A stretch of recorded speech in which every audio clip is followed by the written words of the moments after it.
What a way to live life, moving into a new understanding. Our guest speaker today, the very wonderful, amazing Martha Creek, is a light in exactly this way, helping the world to move to a new understanding. It's part of her mission, her vision is to be in service to those who are in service. And she joins us here today with a great talk on how to say what's hard to say.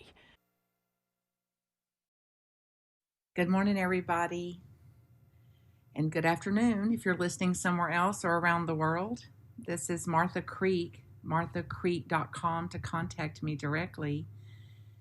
And today's an important lesson for me. I've been looking at this material and thinking about this, reflecting and practicing it for decades now. And as you know, we all know practice makes progress. Practice makes progress. So, how to have hard conversations, how to say what has to be said, how to say what's scary, very, very scary to say. So, critical conversations, crucial conversations, accountable conversations, and some groundwork here for how we can be benefited by this, and as well as looking at some of the consequences of not doing it, which I'm pretty familiar with too myself. So, step one, when it's something's looks like it may be hard to say or kind of treacherous to say, to start with heart. Ask yourself what you really want, what's important to you. Also consider what's at stake. And there are things at stake here. And for me, I know I have a tendency to avoid, for avoidance, of letting it go, brushing, turning away from it, pretending, even denying, sweeping it under a rug, hoping, praying, and treating that it's going to go away. And maybe sometimes they go away. I don't know. I'm talking about the times it doesn't go away. And at times it not only doesn't go away, but it actually may exacerbate or expand or whatever, where my silence, for example, is actually violence. Silence as violence. So then if it goes underground, I build resentments, I get snippier, snarkier, more frustrated, resentful, then I have perpetuated in the world the very thing I claim I don't want in the world, which is more suffering, more tension, more anxiety, more angst, and yes, more violence. So to start with heart, so to go into my own heart and to speak from the heart without trying to do it right. So what's important to me, why I'm having this conversation, why I want to bring this up, and for me to hold in mind my what for. Like why I'm having this conversation is to make sure this conversation is beneficial to the relationship and that I'm preventing, if I can, the relationship from eroding or getting more tense or treacherous. Also, to stay open-minded about it, to learn to look, learn to reflect, learn to monitor, to self-regulate. So to then always be asking myself, where am I going here? And to be alert and even hyper alert to when I become defensive and when I've lost my neutrality, my conscious intentional neutrality. So how can I have the conversation and monitor myself, regulate myself, restore myself, and do it so quickly, which may include having and needing wisely to take a pause or to slow down or to restore myself, maybe even taking a little break or walking away or asking for a moment of silence. And to notice at any time when the conversation stops being a conversation. So when dialogue becomes monologue. So if you take nothing away from this idea today, to take away the necessity to know the difference between monologue and dialogue and not to mistake the two. And then equally important is to make it a safe space. Make it the space around the conversation and the environment a safe space, so that I can start by saying, for example, it's difficult for me to say these things, and I'm going to say them because my relationship with you means so much to me. Or I've caught myself getting defensive or withdrawing or withholding love, and I don't want to do that. It's painful for my heart. It actually hurts my heart, and I know it's bound to be painful for you in our relationship. So I'm going to make it as safe as possible to create the most comfortable situation possible. So it could be leading with, I own my part. I know I've been hard to be with. I know it was hard to hear our disagreements. By starting by apologizing, perhaps. I want to start straight away. I want to start by apologizing for what I said or what I did. I want to apologize for how I came across or my tone, or that it came across as condescending or diminishing in some way. So I want to own my part, and then to start with an apology, anything that's going to create an environment of safety, which leaves the space more open, which leaves it more possible, more potential there for a real crucial conversation or critical conversation. Also, to make it safe is to know that we may establish safety in the beginning, but if I start to get defensive, or when they start to get defensive, or when I start to get defensive, to stop there and recreate safety. Establish it again. So it's not just a one-time flip a switch, push a button thing, but there may be times to pause and stop and to restore safety as we go along, depending on the intensity, the timing, and that.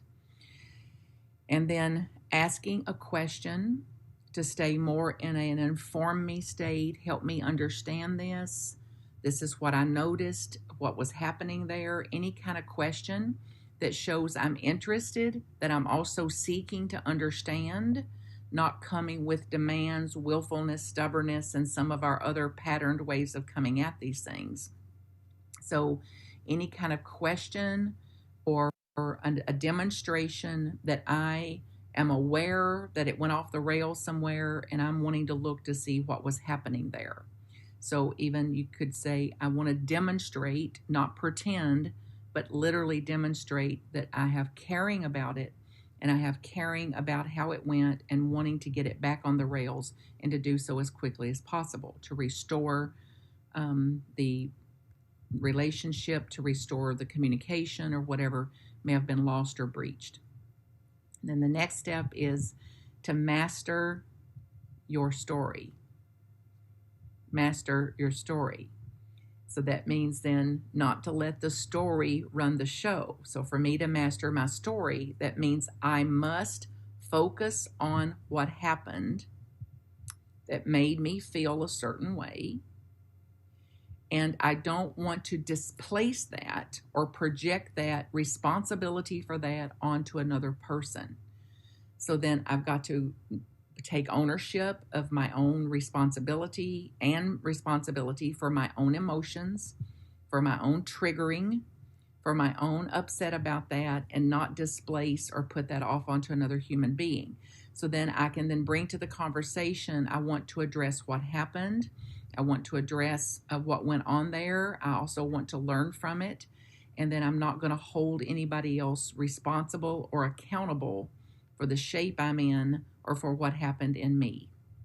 So that means then to have some ability, and a growing, expanding ability, to think through emotions, to monitor emotions, to be mindful of emotions, and then to regulate emotions so that I can then choose an appropriate, meaningful, efficient way to respond that's going to move me in the direction of my goals, not the knee-jerk instinctual reactivities that's likely going to present if I don't pause and regulate myself and presence myself. So this is the handy for these 3 Martha Creek P's that I'm quoted on, which is to pause, presence myself, establish safety within myself, establish safety in the environment, remember my why, what for am I bringing this forward, what for am I entering this conversation,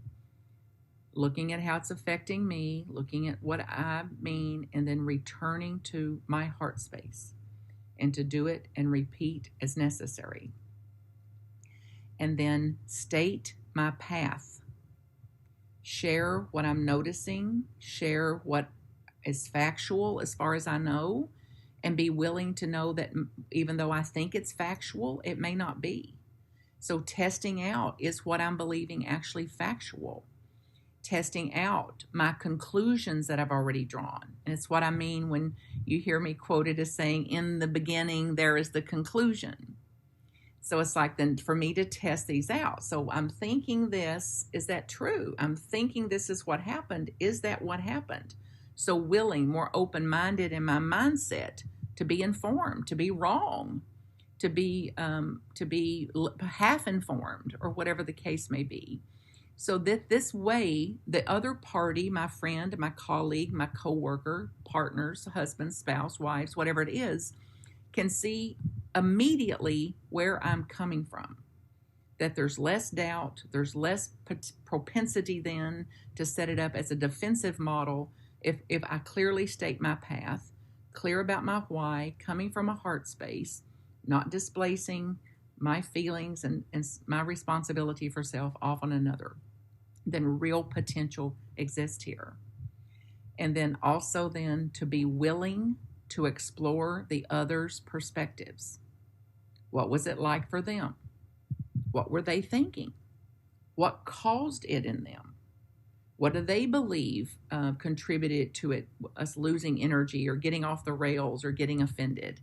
So being willing to explore their humanity, to explore their perspectives, their path, their integration of it, so that there's a potential then for a real dialogue, a shared dialogue in an infinite space, to make sure and to lean toward, go in the direction of making sure that I understand myself and where I'm coming from, and that I also can understand them, what they're thinking and feeling and believing, and that I'm going to be the first to offer understanding to them.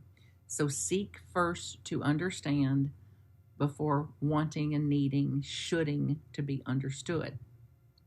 And then to begin in a space like this, we begin to look for what could be a strategy, what would be an area of agreement we can land on, an area of potential, an area of consensus, an area of moving to action, to remedy, to antidote, to recovery, to relief. Then only then is that a potential for us to have an enlightened relationship, an expansive, open relationship, and not stay bound up and tied up and burdened by these old instinctual knee-jerk behaviors and patterns that we simply haven't had any mastery at, really.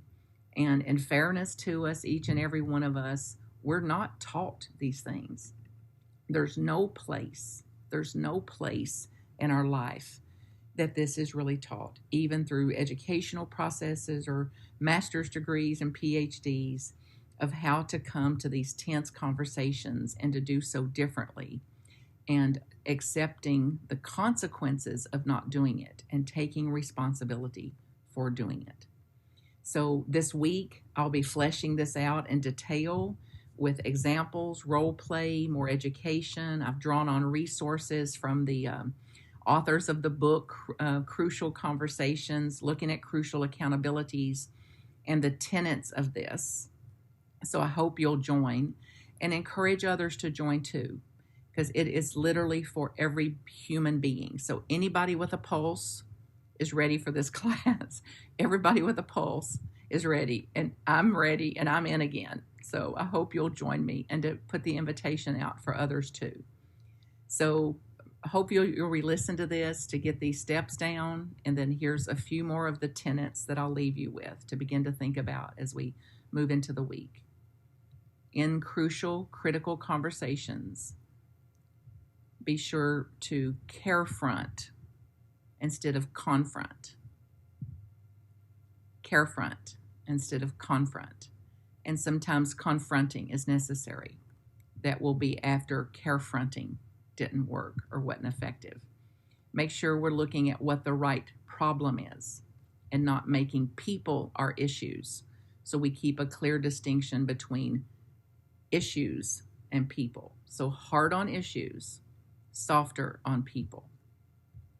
So until we meet again, I send you my wholehearted love. I bow to you. Thank you, there, Unity in San Francisco, for your hard work, your perseverance, your emotional mastery, your spiritual mastery, your absolutely conscious evolution to change yourselves and to change the planet, the world. And bravo and Godspeed. And I'm cheerleading you and serving with you all along the way. MarthaCreek.com if I can serve you in any way specific. Namaste. Blessings and love.